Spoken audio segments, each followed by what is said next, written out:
recording. Yes. You texting? Mobile welder. Uh-huh. What? Good. Because Okay. I was going to go buy a basketball hoop in the 3 days left of fall that we have. I guess fall just started. But it's going to snow soon. Super. What? Oh, geez. Oh, jeez. We have 4,000 downloads. Of what? This podcast. No way. Over 4,000. No way. And that was a while ago. I mean, my other podcast, it's just me, is like over 400,000 downloads. So clearly we know who people actually want to listen to. Well, I mean, first of all, rude. Really not in the spirit of partnership that this podcast was formed to flex on me like that. Second, I think you're underselling what I bring to the equation. I've had very positive feedback to people looking me in the face that they loved listening to it, me in particular. Probably because I was standing right in front of them and they didn't want to offend me. But I'm going to take it as a win. I do feel bad because I feel sometimes I do tease you, but I love you and you're awesome. Thank you. And it's just teasing. What do you mean sometimes you tease me? Like if there's a setting 1 through 10, you're constantly locked at 8. You tease me all the time. I sure do. See? It's mutual. I don't hide it though. Like I don't know why you just tried to back off on it. Like I 100% pedal down. And frankly, it's my love language, babe. Simple as that. If I tease you, I love you. Alrighty.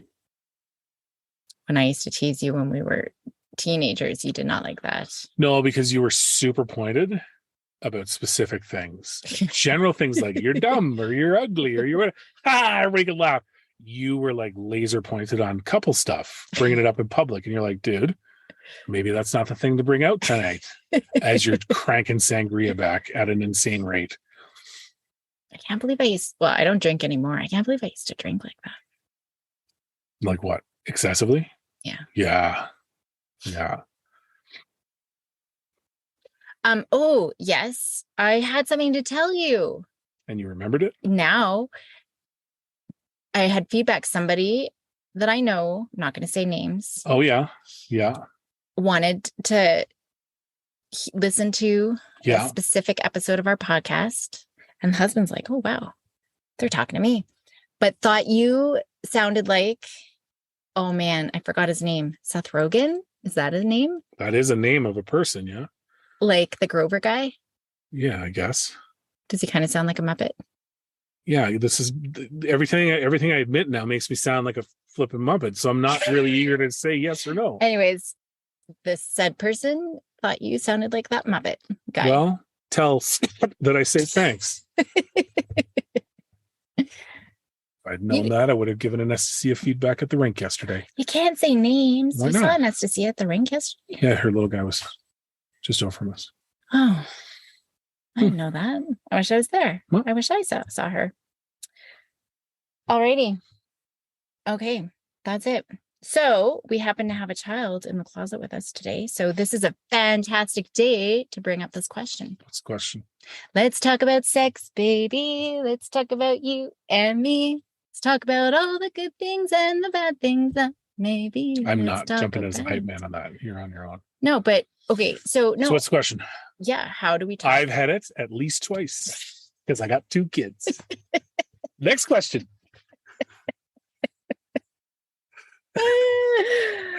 Oh, and the embarrassment. Oh, it's so great. Like we have a little red tomato face girl. No, yeah. How do we talk about?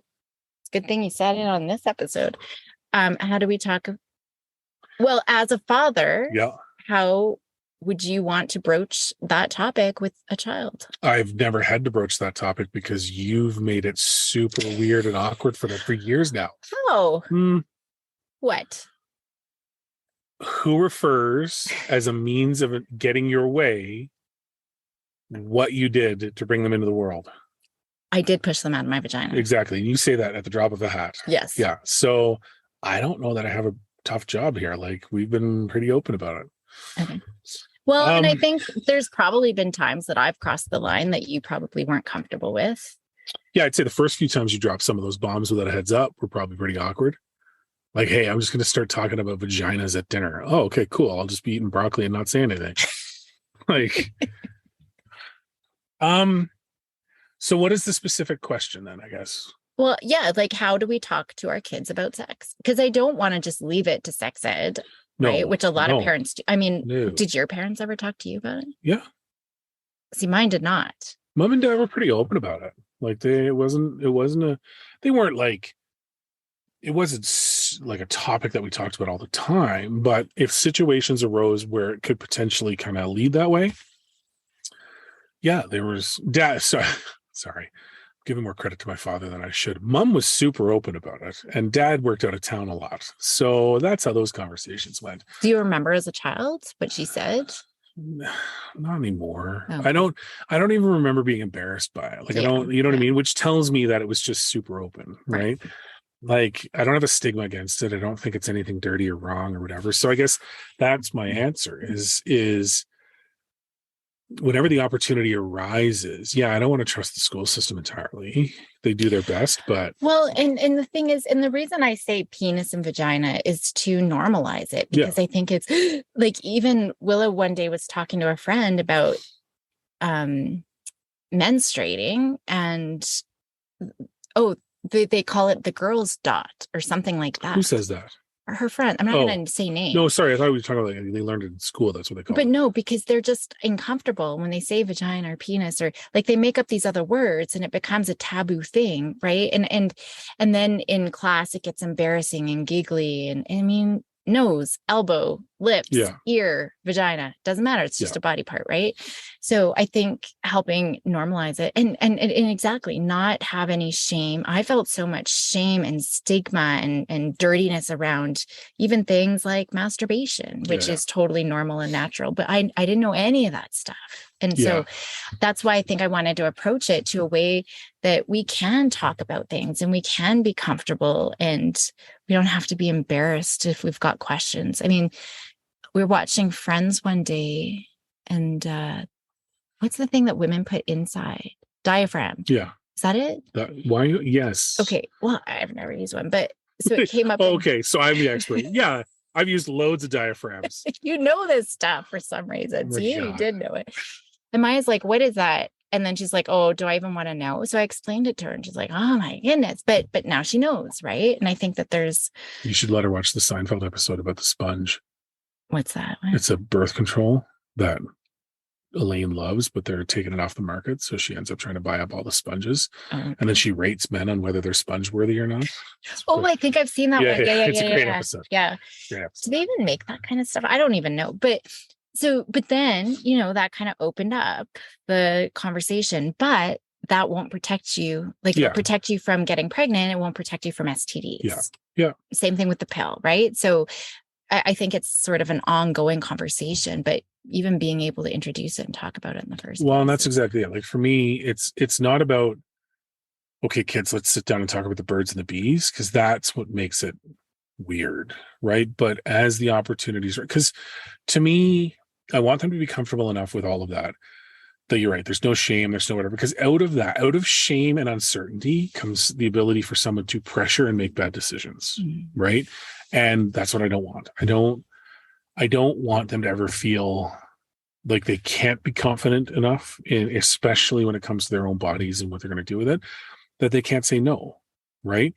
And if you're not aware and you're not confident and comfortable with the topic as a whole, it just opens you up for manipulation in a way, right? And that to me is the biggest concern, right? Like, I'm sure it was different with mom having two boys about what she needed to warn us about, right? What's that old saying? As the parent of a son, I only have to worry about one penis. Yeah. But as the parent of daughters, I've got to worry about thousands of penises. Yeah. So that's kind of that. It's a dumb way of saying it, but it's true, because it really comes down to, well, I've said it in many different situations. I want the girls to be comfortable and confident enough to listen to their gut instinct in any given situation, sex especially, because there are enough people out there that are not good people when it comes to sex, that they are manipulative and they do use it as a tool, and they do make people do things that they don't want to necessarily do or aren't ready to do, and that's what I'm not cool with, right? And I need the girls to know they can talk to us about it. I need the girls to understand that there's no embarrassment to come to us and talk to us about it, or, you know, those sort of things, because that I think is as much as it pains them every time you make a comment about it, they're not embarrassed when it comes up. They're embarrassed to the context you're using it. You know, if that makes sense, right? They're comfortable with the topic. They hate that you use it as leverage to get what you want. But, and that's the thing. I think we started from a very young age, even just your point about the body, right? It's my body. And I hear it all the time. Mom, it's my body. No kisses, Yeah. right? But we did, you know, not, if they at 2 years old did not want grandma to give them a kiss. Oh yeah. We set that boundary just because they start to blur, right? And I see it all the time. Oh, give her a hug, give her a kiss, give her, and we can't. They have to know what their boundary is, and I think that's something. And I do squish them and samosa them and hug them sometimes, maybe when they're like, okay, that's enough.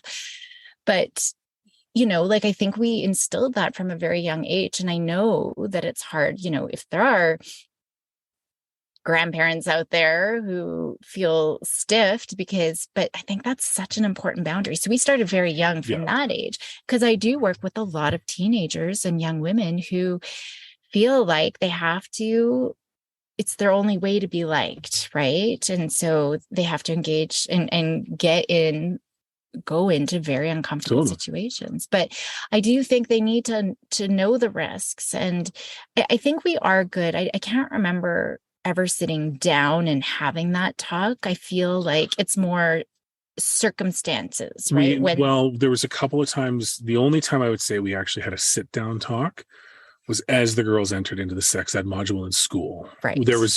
And that was born more out of regular check-ins, right? What did you learn? Did you learn about, or is that, and Maya really enjoyed that interaction every time. But that was the only time it really came down to more of a birds and bees type talk, right? What did you learn? Did you understand it? You know, oh, that's interesting, and, you know, as much as they hated it, it is what it is, right? And I was just thinking about this. There's been instances since then where I know Maya's probably super uncomfortable. Maya loves gangster films, loves them. And so she and I will watch gangster films. And the amount of gangster films that unexpectedly have sex scenes in them is hilarious to me now, because I know she would rather be anywhere else in the world than doing that. But at the same time, I'm not going to make a big deal out of it. It's just like, whatever. This is the scene, off we go, right? And I know if the roles were reversed and I was a kid and my parents and that happened, I probably would have been mortified. But it is another one of those kind of things where it's like, well, it's in this context, it's normal. I never would have been like, hey kid, let's go watch this movie with all this blah, blah in it. But I think it's only because of those picking up on those points, right? Having those conversations when they presented themselves. Yeah. And not like, I think I was quite naive, even in junior high, people were talking about BJs and all these other things. It's like, I have no idea what any of this is, but I think it's important. Willow, see, Maya never asked. So Maya, I think we've had to maybe initiate the conversations a little bit more, but with Willow, she's asked questions. Yep. And even like when our friend's dog, we never had a boy dog before and had a huge erection. And so questions about that. He really did make morning coffee and hanging out a little awkward. And he was rubbing himself and, you know, and so we were able to talk about masturbation, and oral sex came up a couple weeks ago too. And so it's like, what is that? Right. Yeah. But then as soon as Willow realizes, oh, no, I don't want to know. Yeah. But, you know, I think the opportunities come up and I'm grateful that they're willing to ask. And that's it. And because I want them to come to us if they, you know, I hope that we teach them so that they don't get themselves into trouble. But if they do contract an STD or get pregnant, that they do come to us and don't feel shameful and, you know, whatever else could come. Like, I just would hope that. Yeah, that's my only goal, right? Is through education, they understand. But it's like any topic with them. Like, this house, our family needs to be the safest place they can ever find, right? Whether they want to hang out with us or not, because we're weird or we annoy them or whatever, is irrelevant. I want this house to always feel safe.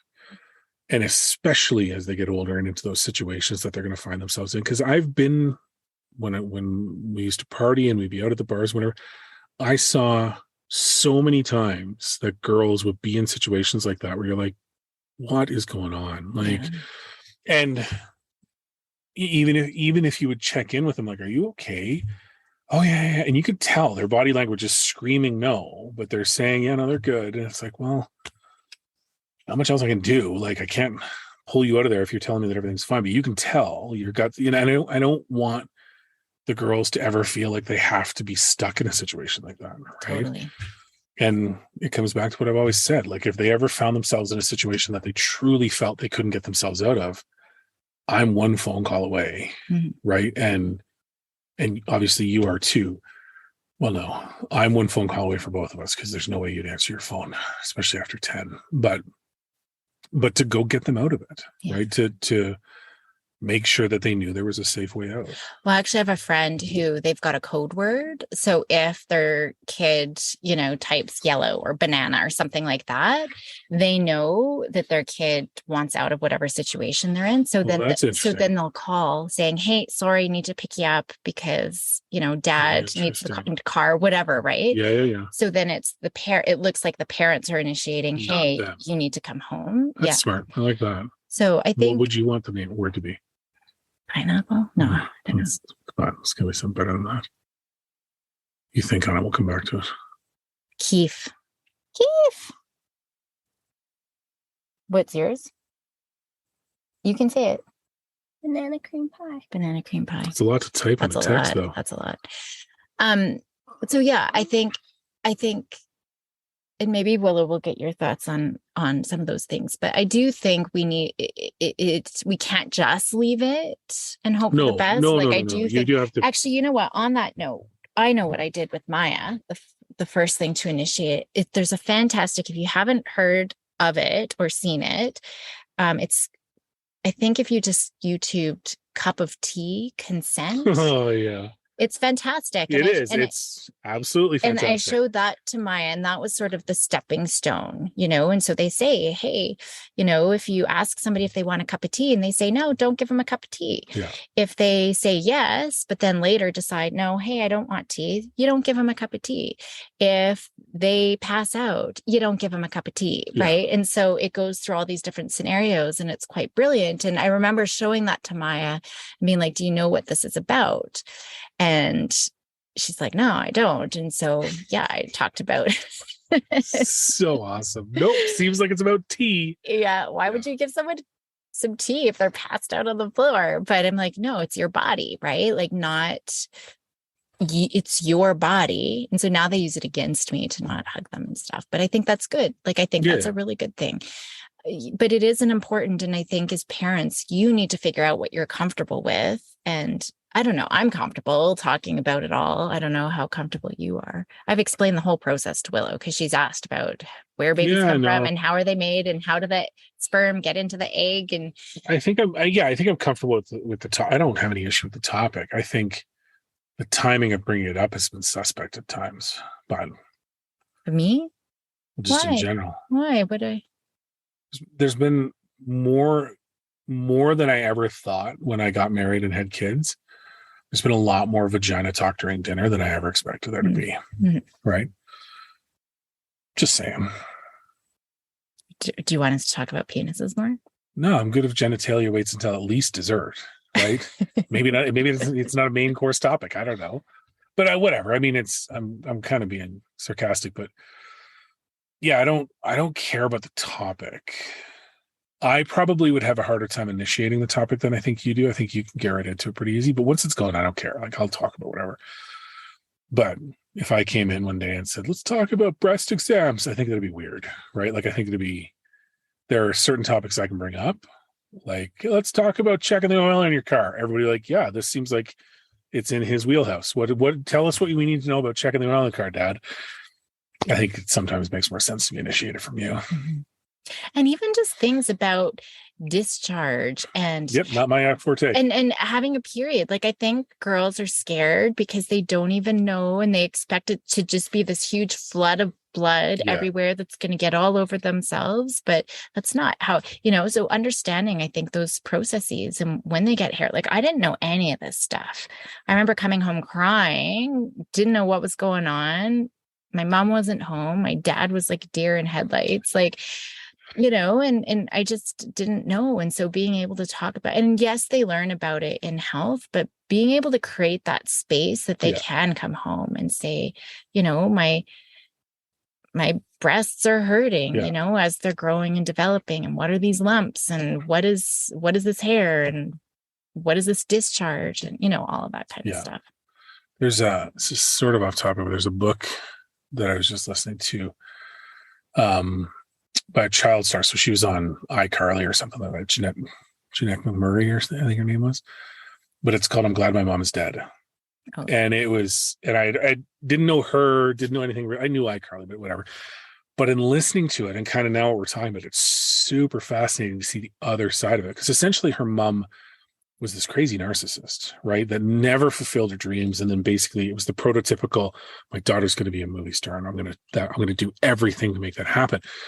But to your point about like changes in the body and addressing them and having those conversations, the way her mom handled them was atrocious, right? Like essentially encouraged anorexia as a way of staving off her development during puberty, because then she could book younger roles. Oh, wow. And so she went through her whole life thinking that was super normal, right? Like, mom's going to be so happy because I didn't eat anything today, or I purged after I ate and I can still book young roles. Like, so obviously it's an extreme, but it's just when you brought it up, it really does drive the point home that those conversations in those safe areas, are insanely important. We actually have friends, or people, I shouldn't say, maybe acquaintances, who, like, I've heard exactly that, doing things to delay their kids having periods. Which is crazy. It's crazy. It's crazy. And that was a big part of the book too. Yeah. When she started getting her period. And it was, it's just fascinating because the mom was so self-serving. And it's just the complete opposite of what we're talking about. This book outlines all the bad things that can happen because of it. Right. And I've been kind of focusing on girls only because we have two girls. But if we had a boy, how would the conversation be different? I would have still been myself and talked about penises and vaginas. Yeah, I think then there's other things, like I can probably speak to a bit more specific things, right? Like as things start to change, or as you start being interested in girls, or those sort of things. Like wet dreams. Yep. Yeah. Like actually, Willow was asking me about that one day. Yeah, like those are things that, I mean, having grown up, I obviously know what they are, right? So I'd be okay having those conversations just from experience. Mm-hmm. But yeah, like anything uniquely girl related, what am I going to say? I read in this magazine that this is how you should feel, right? Like it's not going to be the same. Is there anything? So for girls, definitely about puberty and periods and, body changes, boundaries in their own body, safe sex, all of that kind of stuff. For boys, is there any special considerations? Yeah, for me, if I had boys, what I would talk to them about is their responsibility in creating a safe space as well. Like, I don't think that was ever anything I was taught, but in having grown up and seen what a-holes guys can be, right, and manipulative how they can be, a lot of my conversation would be around, if it was my kid, if I ever catch you doing this, I will see to it that it's the worst lesson you learn in your life, right? Because it's insane to me to think that girls are expected to abide by all these rules when there's, at times, obviously not an entire rule, but at times there's a completely different set of rules for guys with a lot less responsibility when it comes to this sort of topic. Right. So that would probably be the only thing that I would make a point of initiating, right? All the other physical pieces, it's a shared conversation, right? This is what you can expect. This is what, but from a moral responsibility as a dad to a son, I would 100% sit down and say, this is your responsibility as a human being when it comes to whatever. And I'll open that up even to say, if my kid was gay and it was a boyfriend situation, it's the same rules, right? But I don't know that those conversations happen enough when it comes to boys. I'm sure they do. I gotta be really careful because I don't want to overly generalize as if boys are just running around doing whatever they want. But I think there's this weird inherent societal bias towards boys that they don't have to fear a lot of the physical and sexual stuff that girls do, right? But by not making them understand what their actions can do, or the result of that, that lack of awareness can have on someone for a lifetime, that's important. And that was never a conversation I had. And frankly, I don't know that I was good at it when I was younger because I didn't know, right? No one sits down and says, hey, don't be a douchebag. And this is what a douchebag looks like, right? You've got to kind of figure it out and figure out your own moral compass. So I'm sure there was times when I was a kid or a teenager or whatever that I would say or do things that now I'd kick the shit out of myself if I heard, but I had to figure that out. So for me, it'd be much more important to have that conversation with a boy earlier to make sure that they understood it, that they have a responsibility to act like a human being and not put girls in situations like that, not put partners in situations like that, not only think of yourself with this disregard for the effects on others, right? And I think that, to me, the physical stuff is the physical stuff. School's going to teach it, you're going to teach it, but that moral component, I don't think is addressed enough. I think that's so important because even just things like if we think of rape, for example, I think in our heads, we think of this extreme, violent gun, but it's not. It's the pressure and the guilting. And I think that's such an important point. And even just the social media and I actually do workshops on the effects of social media. And one huge piece is around sex, where they're exposed to things that aren't realistic. It's not the big romance and all of this. And so, and there's research showing like it's the real thing isn't as enjoyable and people are pushing the limits. I'm not going to go into it just because we do have a child here, but I'm really worried about what our kids are being exposed to. And they think that that's what sex is or should be. And it's not. No. And that's getting a lot of kids into trouble because they're trying to push the boundaries to get what they think in their head is how it should be, right? And it's a problem. But I think that's probably one of the most important points that you said. Good job. Thank you. See, that's why people download us. Okay, it's those insights from a trained gorilla.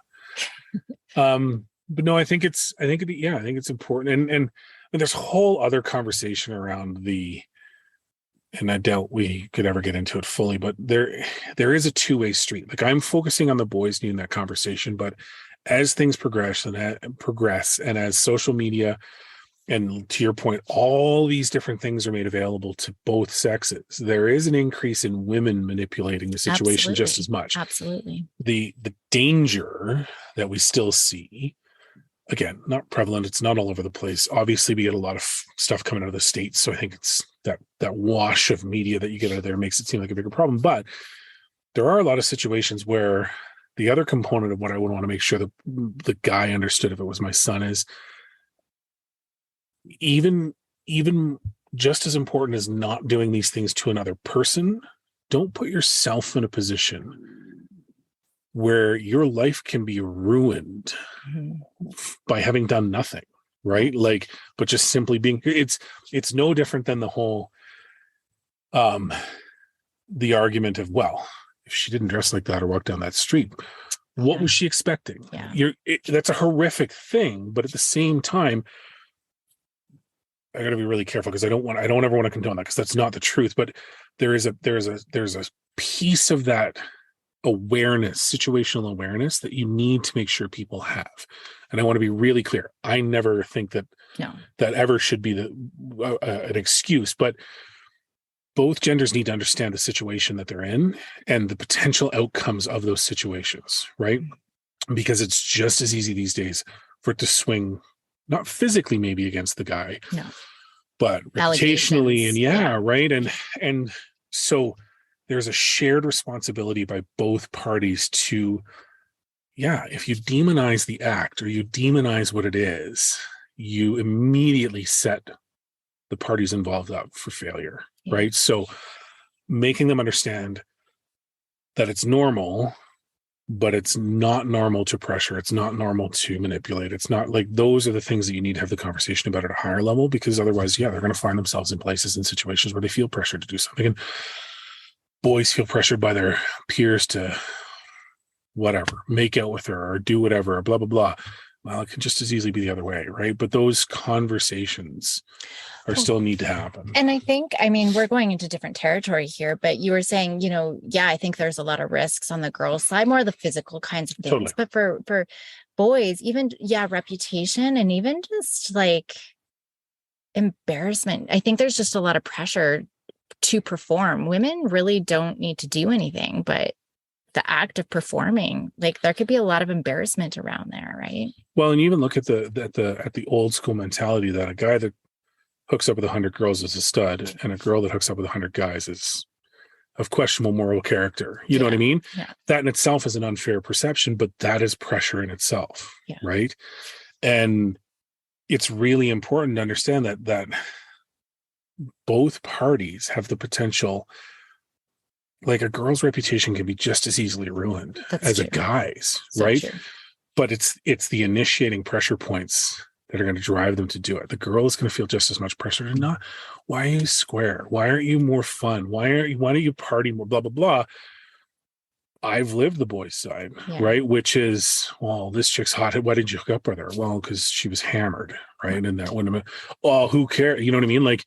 Those pressures exist on both sides, and the outcome is equally horrific. That's true. Right. That's true. So but at the core of it, it all comes down to normalization and open discourse and setting that moral standard for both parties. You don't have to say yes. Mm-hmm. So there's worse things in the world than being called frigid or being called you know what I mean? Apparently that's not a thing anymore. I can't believe you used that word. I used the word the other day, and now I'm from 1902 for using the word frigid.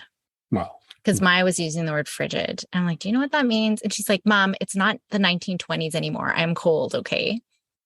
Well, she's not wrong. Mm-hmm. She's not wrong. Frigid does mean that. What do they use instead now? I don't know. Kids these days with their hippity hop and but you know what I mean though, right? Like there's these tags that you get, right? These labels of uncoolness, because I wish you could show a kid like, look, great, you did what they said, and you know what? You're no cooler tomorrow than you were the day before. And if anything, they're just going to move on to the next mark, and they're going to put the same pressure on that dude or that girl, and the same thing's going to happen, because you know what? Shitty people like spreading shitty situations around, and that's all it is. Right. So anyways, that's a bit of a rant. I love the moral piece. I think we start the conversations early.